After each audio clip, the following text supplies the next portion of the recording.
আমরা শুধু বাউন্ডারি দিব, আমাদের বাউন্ডারির কাজে কেউ হাত দিলে সমস্যা হবে।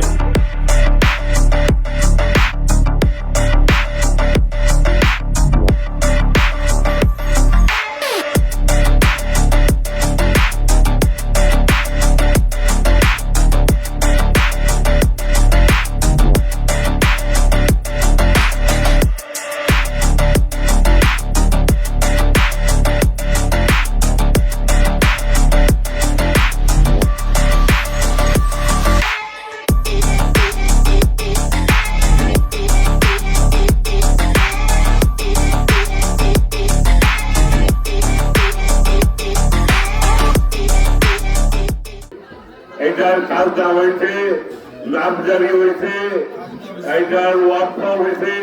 যারা যারা মিটিশন আছে, যারা যারা এটা দান করেছেন, তারা সবাই এটা ওয়াকফা করেছে, সেই ওয়াকফা তৈরি আছে। এইখানে যারা ওয়াল ভেঙেছেন তাদেরকে আমি প্রশাসনের কাছে বলবো, দৃষ্টান্তমূলক তাদের শাস্তি দিতে হবে। যারা এর সাথে সম্পৃক্ত তাদেরকে এই কাছে উচ্ছেদ করতে হবে। তাহলে আপনাদের পরিণতি খুব খারাপ হবে। প্রশাসনের লোকেদের নিয়ে আমরা আপনাদেরকে এখানে কাজে বাধা দিছি, সামাজিক ভাবে কাজে বাধা দিছি, আপনারা মানেন নাই। আপনার ঘরে দিন দিন একটা বসতি তৈরি করছেন, এটা আপনারা খুব খারাপ কাজ করছেন। আর আপনি একটা মীমাংসিত জিনিসে বাউন্ডারি ভাঙছেন, এইটা একটা বড় অপরাধ। আমি মনে করি এই পশ্চিম ধর্মগঞ্জ, বৃহত্তর ধর্মগঞ্জ, এরা কিন্তু সবাই সামাজিক লোক, কোনো বিশৃঙ্খলা সৃষ্টি করতে চায় না। কিন্তু অন্য এলাকায় যদি হইতো তাহলে কিন্তু একটা বিশাল একটা গ্যাঞ্জাম সৃষ্টি হইতো। আমরা এই গ্যাঞ্জাম সৃষ্টি হইতে দেই নাই। এখন আমাদের যেটা একটা মীমাংসিত জিনিস, আমি জানি যে এইটার কাগজপত্রে যা আছে সমস্ত কিছু, নামজারিতে শুরু করে সমস্ত কিছু কবরস্থানের নামে আছে, এবং ইউনিয়ন পরিষদ এটার লগে জড়িত ছিল। এটা যেহেতু আপনারা যেহেতু দেয়াল ভাঙছেন, আমরা আজকে প্রশাসনের লোকদের বলতে চাই আমরা আজকে দেয়াল করবই। এই জমির মধ্যে ডেজার দিয়ে মাটি উত্তোলন করে আমরা এই ডেজার দিয়ে এটা বড় একটা বাউন্ডারিকরণ করা হয়েছে। ভিতরে একটি সামাসিবল বসানো হয়েছে, একটি অজুখানা করা হয়েছে, একটি লাশঘর করা হয়েছে। আজকে কবিতে কিছু লোকের 5ই আগস্টের পরে নামদারি কিছু লোক যারা এই দলের নাম ভাঙিয়ে এই ওয়ালকে ভেঙে তারা ভিতরে স্থাপনা তৈরি করছে। আমরা কেন কারো সম্পত্তির উপরে কোনো ব্যক্তিগতভাবে কোনো কিছু করতে চাচ্ছি না। এই সম্পত্তির আমার কাছে সম্পূর্ণ এভিডেন্স আছে। এই সম্পত্তি আপনার নামজারি হয়েছে, মিটিশন করা হয়েছে, 52 বছর খাজনা দেওয়া হয়েছে। আজকে এলাকাবাসীর যে জনস্রোত এখানে সমবেত হয়েছে, সকলের একই দাবি, এখানে ধর্মগঞ্জ কবরস্থান নামে নামকরণ করা হয়েছে। আমরা সকলে চাই এই কবরস্থান বাস্তবায়ন হোক।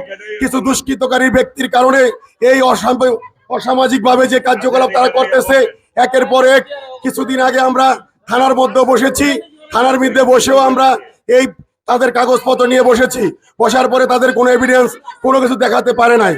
আমি আইনের প্রতি শ্রদ্ধা রেখে বলছি, প্রশাসনের দৃষ্টি কামনা করছি, তারা কোনো কিছু না দেখিয়ে একের পর এক যেভাবে অরাজকতা করে যাচ্ছে, আপনারা যদি দৃষ্টি না নেন এই গ্যাঞ্জাম অদূর ভবিষ্যতে বড় আকারে রূপ ধারণ করবে।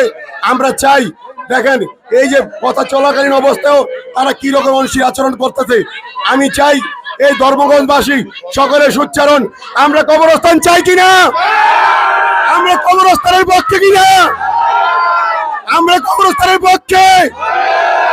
নারায়ে তাকবীর, নারায়ে তাকবীর, নারায়ে তাকবীর, নারায়ে তাকবীর, নারায়ে তাকবীর। দুষ্কৃতির কালো হাত, দুষ্কৃতির কালো হাত, শয়তানের কালো হাত। কোনো যারা এগুলোর জায়গা ইয়া বুঝে এদের একটা প্রতিনিধি পাঠান স্যার। আমি আছি স্টিলটা ওইখানে, আমি নিজে আছি। জি স্যার, ধর্মগঞ্জ কবরস্থানের যে জায়গা এন হাত স্যার, এগুলো আমি বুঝবো না। জায়গা সম্পর্কিত ব্যাপার তো হাজার হাজার লোক ওই মহিলারা বাধা দিচ্ছে। এখন স্যার এগুলো তো ল্যান্ড ডিসপিউটের ব্যাপার। এই জন্য বলছি স্যার, আপনি সিলেট অফিস থেকে একটা প্রতিনিধি পাঠান যারা এগুলো বুঝে। আমি জি স্যার, একটু পাঠান, আমি এনে আসি স্যার স্টিল। জি স্যার, ধর্মগঞ্জে মধ্যম ধর্মগঞ্জ ব্রাক স্কুলের সামনে বললেই চলে আসবে স্যার।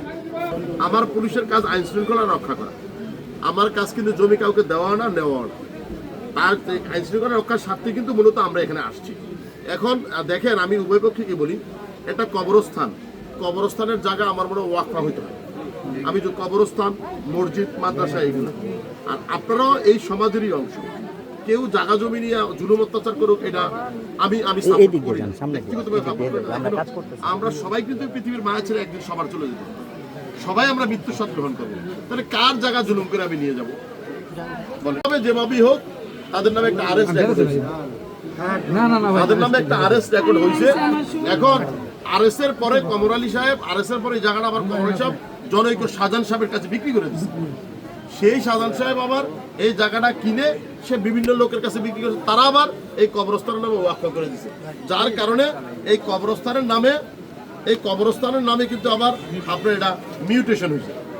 এটা লুকোচুরি কিছু না কিন্তু, হ্যাঁ, কমর আলীর নামে আরএস রেকর্ড, কমর আলীর থেকে বাই মাধ্যমে আইসা আবার এই জায়গাটা যখন স্থানান্তরিত হয়েছে কবরস্থানের নামে, কবরস্থান নামে আলাদা মিউটেশন হয়ে গেছে ওই আরএস রেকর্ড 1192। এখন আপনারা চ্যালেঞ্জ করছেন যে এই আরএস সঠিকটা এটা ভুলবশত হয়েছে, তাই তো?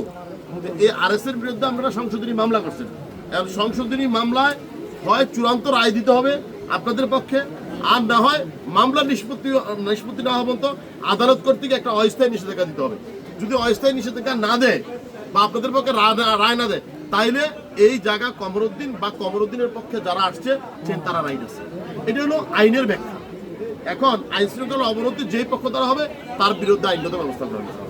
এখন আপনারা একটা কাজ করতে পারেন, সেটা হলো যে এই শুনেন, একটা লোক ন্যায়সঙ্গতভাবে 1000 লোকের সাথে লড়াই করা যায়, কিন্তু অন্যায়ভাবে একটা লোকের বিরুদ্ধে 1000 লোক কিন্তু লড়াই করা টিকে থাকতে পারে না। কিন্তু আমার কথা হলো জুলুম অত্যাচারের পক্ষে আমি না, আমি আইন, লিগ্যাল এবং যেটা সঠিক সেটার পক্ষে। যেহেতু আমি আইনের লোক, আমি আইনের বাইরে একটা কথা বলার অধিকার আমার নাই। সেজন্য আমি বলি, খালা আপনাকে, আপনি আমার পুলিশ সুপার মহোদয় একটা দরখাস্ত দিয়েছেন, ডিসি মহোদয় দ্বারাও দিয়েছেন, আমরা সে এলাকায় আসছি বা আসবো। এটা আমাদের কাজ, আপনাদের সেবা করা। আপনাদের মানে আপনাকে না, এই গোটাল এই ফতুল্লাবাসীকে সেবা করার দায়িত্ব আমি, আমার লগে যারা আছে তারা। অতএব আপনি একটা কাজ করেন, বিরোধে না জড়ায়, এটা আমার পরামর্শ। পরে আমার ভূমি অফিসের ভাই আসছে, এসিডেন্ট মহোদয়ের প্রতিনিধি, ডিসির প্রতিনিধি উনি আসছে, উনি ব্যাখ্যাটা দিবে। আমার কথা হলো, আপনারা আদালতে যান, আপনারা আইনজীবীকে ধরে আইনজীবীকে বলেন যে আপনার একটা অস্থায়ী নিষেধাজ্ঞা আমাকে এনে দেন, বা স্থায়ী নিষেধাজ্ঞা এনে দেন, বা রায় আমার পক্ষে এনে দেন। ওই কাগজ যদি আমাদেরকে দেখাইতে পারেন, আমরা আদালত কর্তৃক নির্দেশিত হয়ে আমরা এই কাজ বন্ধ করে দিই। এছাড়া আমাদের কাজ বন্ধ করার এখতিয়ার আমার নাই। তবে হ্যাঁ, আইন শৃঙ্খলা রক্ষার স্বার্থে আমি 24 ঘন্টার জন্য কাজ বন্ধ করতে পারি, কিন্তু সেটা দেখতে হবে কতটুকু ন্যায় বা অন্যায়। আমার কথা ক্লিয়ার, বুঝতে পারছেন? এরপর যদি কেউ জিজ্ঞাসা থাকে আমাকে বলবেন, আমি বলবো, বাকিটা ভাই বলে। উনি ডিসি অফিসের প্রতিনিধি। আপনারা এই সম্পত্তি কিনছেন বলতেছেন কত সনে? 41 সনে। 41 সনে কেনার পরে 74 সনে আরএস করেছে। এস রেকর্ড আমি নাই বলি। 74 সনের পরেই আপনার মামলা করা উচিত ছিল। রায় নেওয়ার কথা ছিল 74 থেকে আজকে হইল 26। 26 হলে 52 বছর হয়েছে।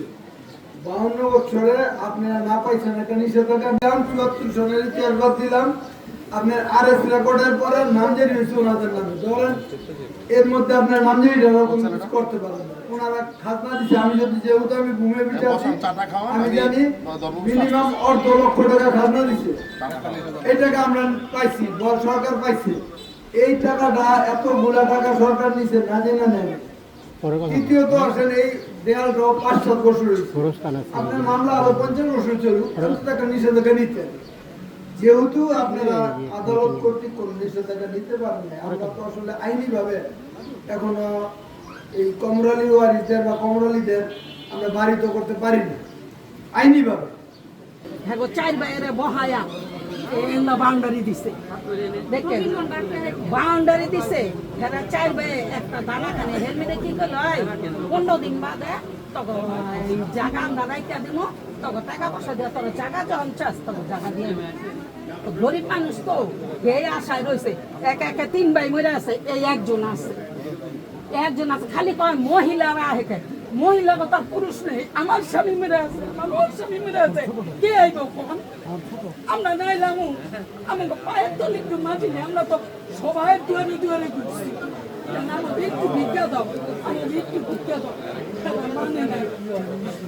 চেয়ারম্যানের কাছে শুনে গেছি, যারা গরিব মানুষ ওখানে আমরা বাইরে বিলাই মাথার আমরা বাইরে তো আমরা এই জায়গা তো হলে গেছে হেরা যদি আমাকে বিচারটা কইরা দিত জেলে আজকে রাত 8টা পর্যন্ত আমরা সকলেই শান্তিপ্রিয়ভাবে অবস্থান করব।